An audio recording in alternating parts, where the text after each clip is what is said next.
Essa va vidéo.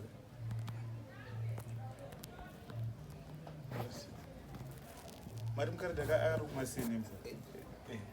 uyu mukarati uyu waifamba paiwa pahedhi payati patakanga takakemba padhuze norukuva nogwizi waifamba iye anoti ndaitsvaka chisimbi kana ndechigredha here icho chegredha chaitsvaka kuku kwadakasungirira mbwa ndokwaitsvaka achifamba kuya iye mbwa iya ukafambura nopadhuze nakai nobva yamurukira yamuruma ndaruma tikati kwangoendepi uko iwe kune mbwa iyi ndanga ndakasungirira akupopota mukarati uya ndokubva amanyira kumapurisa ndokubva mujoni uya avuya mujoni wondibvunza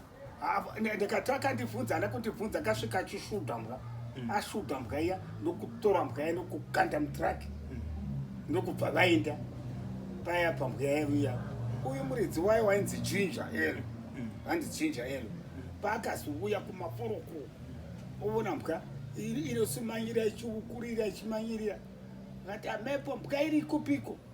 ndikati mbwa yaifuriwa nomujoni waifura sei ndikati mukaradhi anga achifamba yamuro yaruma mukaradhi mukaradhi aimuziva ndikati yamuruma mukaradhi aiwa mabritish kai mascoch avungana svikanzi wafura sei yanga ikasunga oright kana anga achiona tandapeya mkai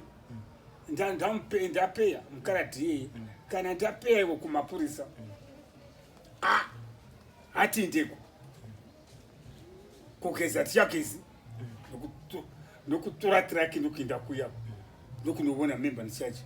svikanzi mbwa yafuriwa svikanzi yafcourse yambwa yafuriwa nokuti yaruma mukaradhi zvikanzi yamuruma sei yanga yakasungirwa zvikanzi amene ikoko